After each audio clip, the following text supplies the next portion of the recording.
Hi guys, welcome back to this channel. So in this video, I'm going to be teaching you how to make your code responsive. And how do I mean by making it responsive? Now look at this web page.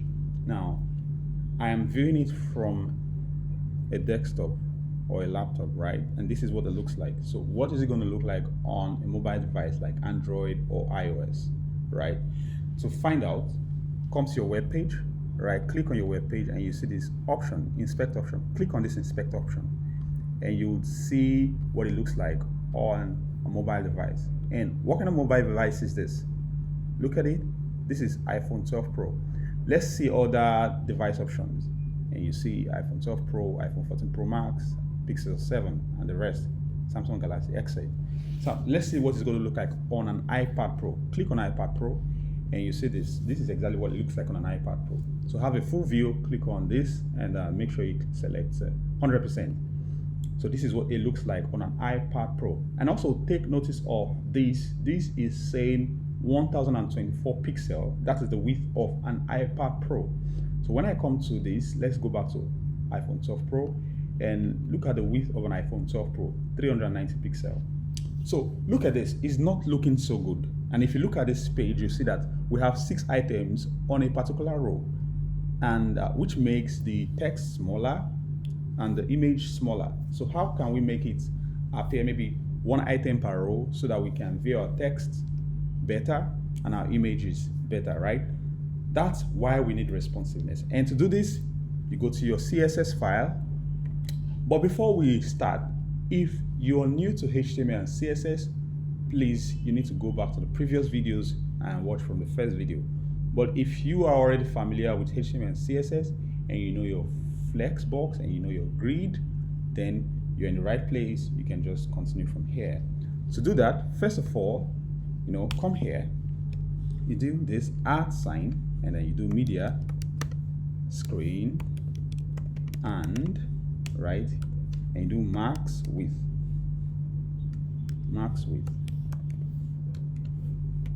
468px. So why I'm using 468px, 468px is like the device, like a standard for mobile devices. So iPhones, Android devices, most of them fall under this category.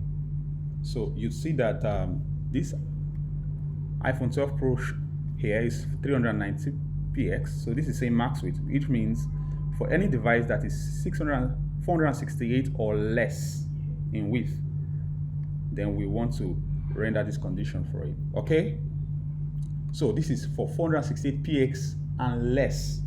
So if you have 400, 300, whatever styling we do here is going to apply for it. Okay, very good.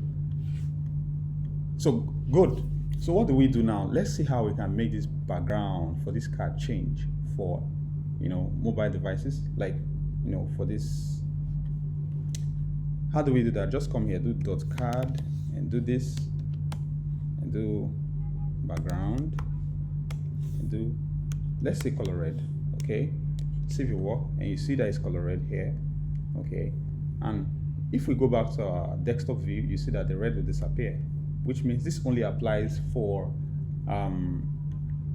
mobile devices, right? So this is a conditional styling for our mobile device, right? But we're not interested in making this background red, right?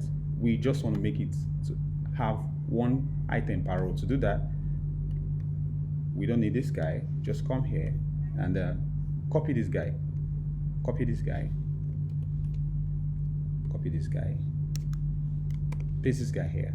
But look at it, this is 1, 2, 3, 4, 5, 6 in a row. We just want to make it 1. When we shrink it to a mobile device size, come here and then delete all. Let's only leave 1 row, and then we save your work, and you see that it has worked. Now here, but because we are not changing our gap, we're not changing the size of our padding, it will automatically use the one that is here. So let's remove all this, right? But if I change my gap here, if I make my gap here, gap 3 rem, right? It means that for every mobile device is going to override this one that is here. When I save my work, you see that it has increased in width. So I'll delete it because I don't need it. Let's use the gap that is here already, and we have this. So this is how to make it responsive, and this is for a mobile device. Okay, so remember that this 468px max width means for anything that is 468px and less. Okay, so that's how it works. And one more last thing is this. Now let's remove you see this 6, 1 2 3 4 5 6. So let's just make it 5 so it looks cleaner, and save your work, and when we'll come back to our desktop, say 1 2 3 4 5. But then how can we make this shorter? It's 5 times. Can we just make it shorter? How to do that? Just come here and do repeat, right? And how many times do you want to repeat it? 5 times, right? How many fraction? 1 fraction. Since we're using 1 fraction for all of them, save your work, and you see this, we still have our styling very well. And when I inspect, now this is it, very good. This is what it looks like. Looks better, right? So this is how you can make your page responsive. But then, of course, maybe it looks boring because we have just one image throughout. You can decide to change it. When you want to change it, you come to your HTML, right? I have different links here for different images. Let's copy the second one, and then let's see what it's going to look like. Come here and change this guy here. Save your work, and you come here, see that it has changed. Okay, so we can actually change for all of them, right?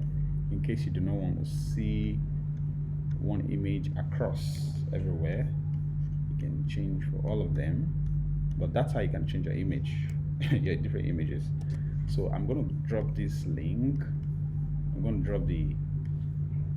drop this Excel sheet. Microsoft Word link on the description, just in case you want to change your images and work with it. So I'll also teach us how to style this. Look at this. There is already a problem here because the images have different sizes.